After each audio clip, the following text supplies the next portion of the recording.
Hey everybody, it's Atheist for the Cause here, and I am excited because we have the elections today. In Georgia, it's a close race. I covered it before, but today is actually election day, so I wanted to give you a little pre-election um, analysis slash coverage, and so if we take a look here, it says Georgia's 6th district runoff election, Handel versus Ossoff. Handel's the Republican, Ossoff is the Democrat. And remember, Donald Trump, President Trump, he was at the very end, he started trying to help Handel by recording a robocall, and he was tweeting about Handel. And I predicted that Handel would win barely, but that Ossoff, but at that time Ossoff was in the lead. Well, as you can see, things have changed. Some new polls came out, and they're either tied, Handel +2, Ossoff +1, and a tie. So the aggregate is Handel plus 0.2, but these are all within the margin of error. Well, within the margin of error. So we can't really put too much into that, but Handel does have a slight lead. The other thing is, look at trajectory. This must have been the date of the first round of elections, and then the runoff happened. So, the Republicans are all gonna get behind the one Republican that won for the most part. So she starts shooting up.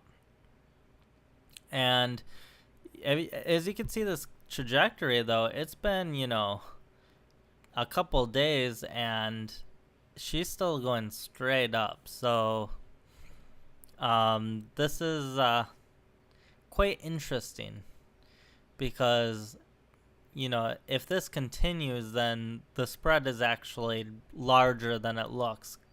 Because, and it actually is kind of showing that way, because he was +1, and this is the 14th to 15th, and then 17th to 18th she's +2, and then 18th to 18th it says tied again. But I mean, it's so close, it's hard to tell. But this spread might be actually wider than it looks. But overall, I'm gonna say that the polls are pretty close, because I mean, the 18th was only a day ago, so 2 days ago. So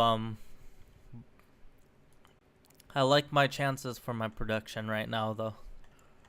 And I wanted to show you some articles about some interesting articles about funding. And this talks about our runoff. And I'm gonna scroll down a bit. Fundraising in the district at an all-time high. With the field being whittled down to just 2 candidates, the incredible amount of money already being poured into the first round of the election will only grow, and it figures to do so by a lot. This was written a couple days ago, by the way. On April 6th, the Ossoff campaign reported a record $8.3 million in funding, with $2.1 million on hand for the last few days of campaigning. That was easily the most ever in the district, and the most nationally, since Democrat Randy Perkins put up $9 million of his own money in a 2016 congressional race in Florida. Ossoff's stockpile of cash came from all parts of the nation. And this is really interesting. 95% was from outside of Georgia. That included over $1 million that was raised by liberal website The Daily Cost. Handel reported a smaller amount of funds, $463,000, and had far less money on hand, with $183,000 being reported. But outside groups have helped carry the load and attempted to give a competitive advantage to their candidate. Speaker of the House Paul Ryan's Congressional Leadership Fund has provided $2.1 million in ads, while the GOP's National Congressional Campaign Committee chipped in another $1.8 million for the race. Handel was the beneficiary of $700,000 in ad spending from ending spending, a super PAC founded by the Ricketts family. Now, Paul Ryan chipping in and the National Congressional Campaign Committee chipping in, that's normal, especially at these amounts for a hotly, for a close race where there's a lot of funding and it should go Republican, so they want to hold it. This kind of funding is normal.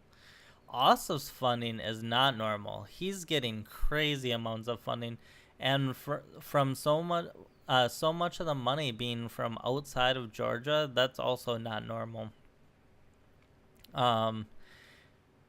But there is a 8.3 million in funding, and that was on April 6th. So that's kind of crazy. But so there's that. And we're going to get a little more into the statistics here. And I'm going to try to get into some strategy too. Because historically, the Republicans have really schooled the Democrats on, the congressional races and the gubernatorial races. Historically, the Democrats have gone all out for the presidency. And it kind of makes sense as the Democrats are, more federal minded. They want to control the federal government a lot more, while the Republicans are more state minded. They want to control the states and have a lot of state power. So it makes sense that it plays out that way. But I think Republicans realize they have to control the federal government to some extent to allow the states to have power, and the Democrats realize that they need to, not put all their eggs in the basket of the presidency and spread out. So we are seeing both parties venture out a little bit more. And I think what you're seeing here is the Democrats get schooled again. California political donors disgusted with President Donald Trump have found an unlikely standard bearer, a 30-year-old Georgia congressional candidate with no electoral experience. Pretty interesting. Notice, California political donors disgusted with Trump have found an unlikely standard bearer. Ossoff, the 30-year-old Georgia congressional candidate. I wonder if this is the future of politics, where people are going to start giving money outside of their state, or if this is just an aberration. That'll be interesting to see. John Ossoff, a Democrat running in a suburban Atlanta district that once elected Newt Gingrich and which has voted only for Republicans for Congress since 1978, has captured liberal Californians' political imaginations and their checkbooks. He's raked in $8.2 million in the past 3 months, almost all from outside of Georgia, thanks to a strong anti-Trump message. And he's reported more individual contributions from Bay Area than from his entire home state. Ossoff, a boyish investigative filmmaker and former congressional aide, is one of the 18 candidates competing in next Tuesday's special election to replace Tom Price. Obviously, this is a little old, but who became Trump's Secretary of Health and Human Services. Polls show Ossoff in first place, hovering around 40%. The top two finishers, regardless of party, will advance to a runoff if no candidate gets to 50%. As we know, he got to 48.2% or something like that. And so there was a runoff between Handel and Ossoff. If Ossoff wins, his tactic of focusing on Trump could be a playbook for other Democratic congressional candidates around the country in next year's midterm congressional elections, political analysts and Democratic fundraisers say.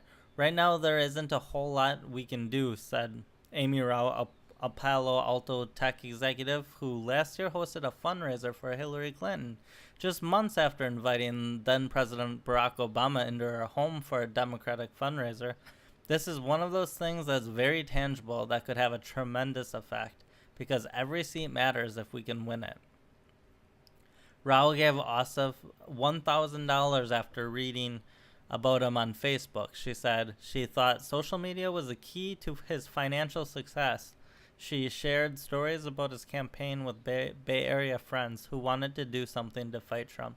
You know what's really interesting about this is, like, I think this has probably always gone on to some extent where people are donating from outside this state.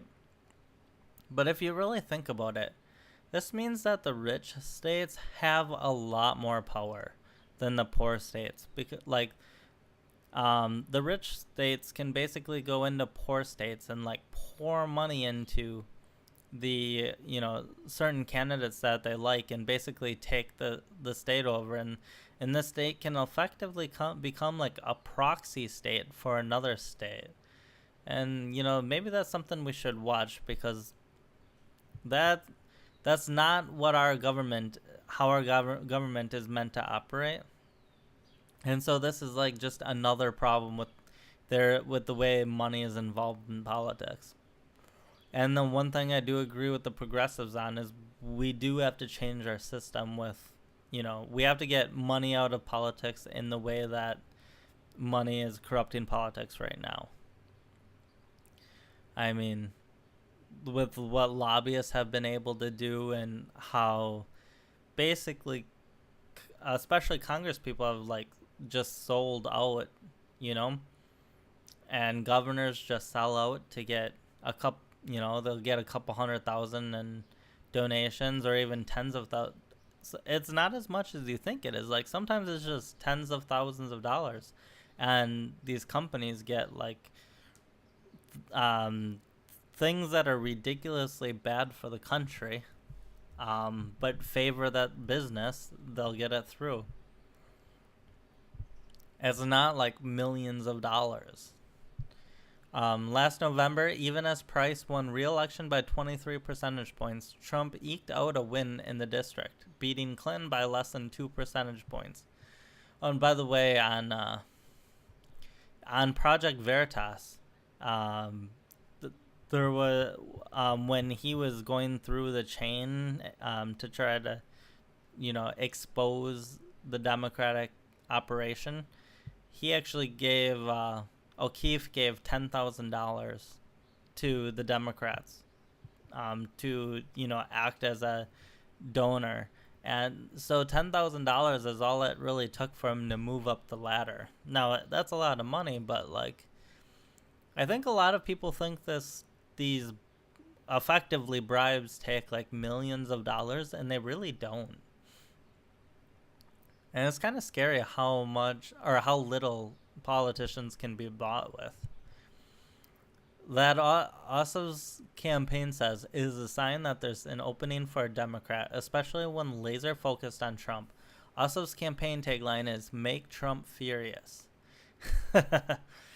It doesn't work as well as "Make America Great Again." Does it? It just doesn't have that flow. It's paid off big time, with Democratic donors around the country who are still heartsick about Trump's victory. His huge support for Californians suggests that all politics is national in 2017, with few elections escaping Trump's political shadow. Now, of course, snap elections like this are not normal, so normally there are more elections at one time, and that kind of reduces the ability of people to give money outside their state. So I want to send a message to Trump that his positions are not popular, said Roy Kaplan, 71, a retired physician in Oakland who made 25 online donations to Ossoff over the past 3 months. In total, he's given $818, spurred by repeated emails from the campaign. More than 95% of Ossoff's donations have come from people like Kaplan, who live outside of Georgia, his campaign says. The vast majority of contributions, more than $7.75 million, came through Act Blue, the liberal political website, according to the Federal Election Commission report he filed last week.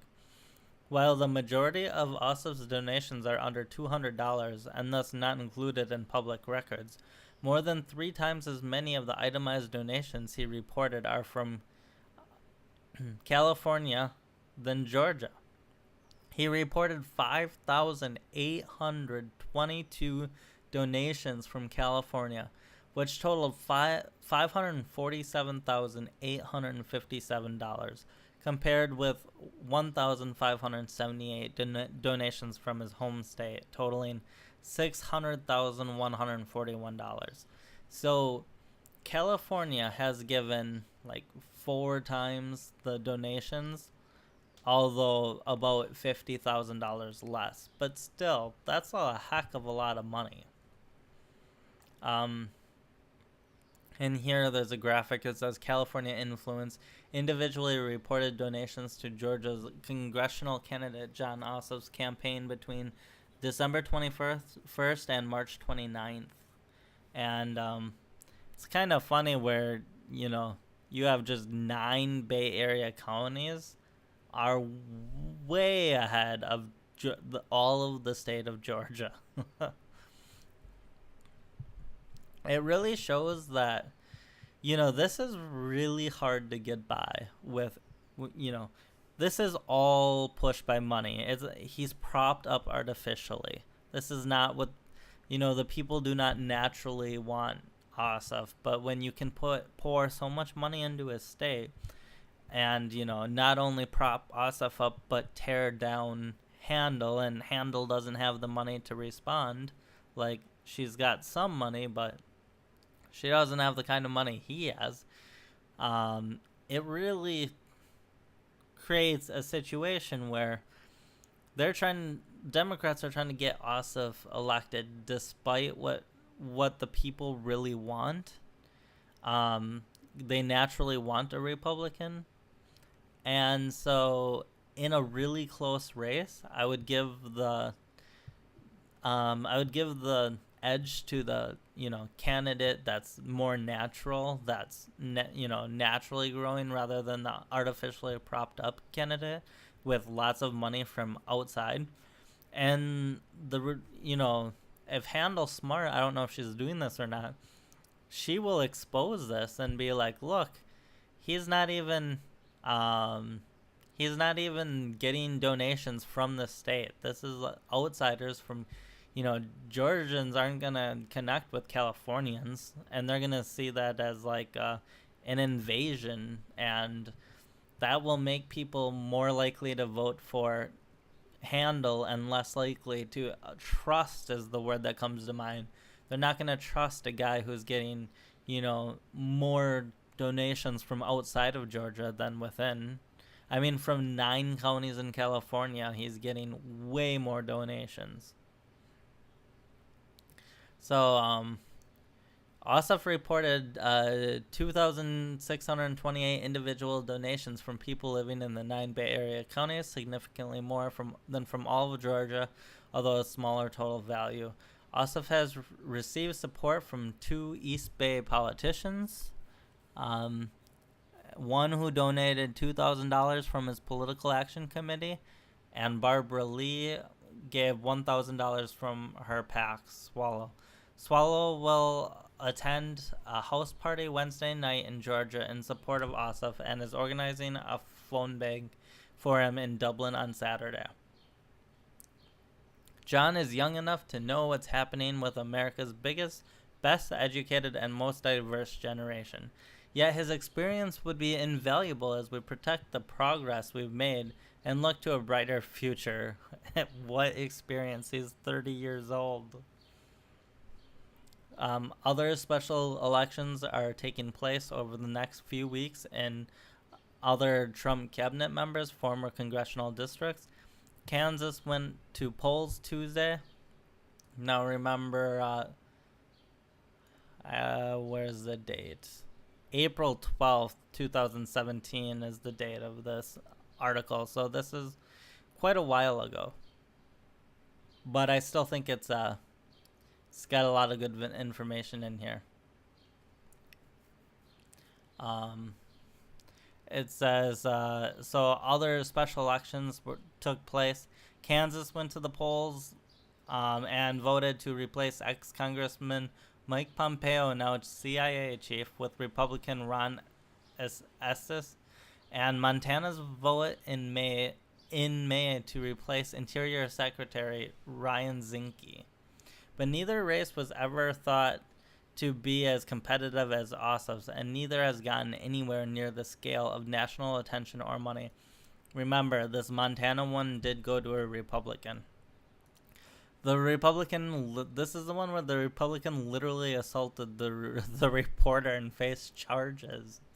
It was on audio and everything. He body slammed the poor reporter, broke the guy's glasses, and the Republicans still won. That's how Republican Montana is. There's not many other races for Democrats to put any kind of political energy into right now, said Trey Hood, a political science professor at the University of Georgia. Ossoff's campaign didn't respond to a request for comment about his fundraising, but political observers in Georgia say out-of-state money could be a political liability. When you're pouring this much money into, a single race, that can backfire a big time. His opponents are already trying to reinforce this idea that he doesn't live here. He's too liberal. Oh yeah, I did read something about that where he can't even vote in where he's running. I don't know if that's true or not, but if it is, that's hilarious. He's too liberal. He gets all of his money from people who not only don't have physical connections to the district, but whose values are diametrically opposed to the district. Exactly. If they were getting funding from Alabama or, South Carolina or Tennessee, even Florida, I think Georgians wouldn't look down on that as much. But when they're getting it from California, can you think of a state that's like more opposite of Georgia than California? His opponents are already trying to reinforce this idea. Oh wait. So then it said, Hood said Ossoff has run a very slick campaign with an avalanche of TV advertising. How does that even go together? A slick campaign with an avalanche of TV advertising? That's like an oxymoron. TV advertisement is horrible. It's good for getting the elderly vote, but outside of that, most people don't even watch TV anymore, and if they do, they fast forward through the commercials, and TV advertising is still really expensive. This is a huge reason Hillary Clinton lost, is because she put so much money into TV ads, and they didn't do anything for her.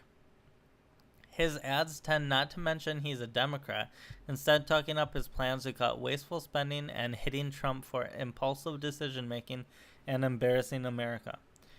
But even as he tries to appeal to conservative voters, Ossoff has quietly courted donors in America's most liberal enclaves. He's even hosted video chats with the big dollar contributors thousands of miles away in Sonoma County. Marguerite Longton, who lives in Sebastopol and I'm horrible with names, and runs a dance hall in Santa Rosa, donated $1,200 to Ossoff's campaign after she and other local Democratic donors had a personal FaceTime conversation with them. I really like what he stood for, she said. It is imperative that Democrats bring back some of these seats so we don't go backward in our policies, where this country is headed right now. Many of Ossoff's California, and if you are a Democrat, especially if you are quite left and you're quite loyal to the Democratic Party, you should be worried about Trump. Trump was voted in to be change, and he also, he is deregulating things, and, he's giving powers to the states. There's a lot I like about Trump. There's some things I don't like because I am slightly on the left, but overall, I like the change that he's bringing and that he's anti-establishment and all those kinds of things. And I think his gut is actually right on a lot of things. And I think he's a lot smarter than people give him credit for. And so overall, I like what he's doing, but he's creating lots of jobs. But I can understand where people who are even, people who are left of me and, significantly left of me, or people who are loyal to the Democratic Party, which I am not, at least not anymore, they should be very, very worried about Trump. Not even anything to do with Russia or anything like that. Just the policies are complete opposite of what, far left Democrats want. Many of Ossoff's California donors have never set foot in Georgia, let alone in his district. But Dorothy Schaefer, a Mountain View retiree who gave Ossoff $350, lived in the district for 30 years. She said she knew it would be an uphill battle for any Democrat, but she felt she had to do something to fight politicians in Washington, D.C. who were ignoring climate change. We're not going to change the president in the next 4 years, Schaefer said, but we can change the Congress. You know what? I don't mind that attitude. This is someone who's accepted Trump. Trump won, move on, and focus on Congress. That's what the Democrats should be doing. If this is what the Democrats were doing, they would have a lot better success. But instead, they're all concentrating on impeachment of Trump and all of that, and it's just ridiculous. But, so yeah, here's what I have to say about the strategy. If we go back to the real clear politics, you look and Handel's going straight up, and she's now passed Ossoff slightly. I think the chances are she's going to pull out a squeaker. Now, if she does, the Democrats have poured so much money into this race. That hurts. That money is never coming back. That is money that they could have put towards a different race that, they had a better chance of winning. Although, this whole candidacy is propped up. So now, if they can pull off the upset, it's a huge win. There's no doubt about that. And that'll make it worth it. But if they come up short, this is really going to hurt the Democrats. And, is this going to disenfranchise Democrats even further where, if they effectively lose again? That'll be interesting to see. But anyways, that's what I've got for you for now. I'm predicting a Handel squeaker. And I think the Republicans have outmaneuvered the Democrats again, where they're going to barely win, and yet they're going to have baited tons of money from the Democrats in. Of course, by the way, one quick thing to add is that, the Democrats they did get some money out of the Republicans. It said that, the who was it, the RNC or whatever, put some money into the race, and so did Paul Ryan. He put some money into the race. So they did bait some money out of or force some money out of the Republicans to hold, but the Democrats spent so much more money than they baited out of the or got out of the Republicans. So that's not even close to worth it unless they win the seat. So, which I don't think they'll do. So keep an eye open. I think it's 7:30 Eastern time is when polls close in Georgia or something like that. Don't quote me on that, but it should be, later tonight. If you're on the Eastern time, in the evening sometime. And then it'll take, a couple hours to get those results in. And then we'll know. I guess it'll be relatively early if you're Pacific time, but keep an eye open on this Georgia 6th District runoff election. It is really a big deal because it's for a House seat. So I'll talk to you guys later.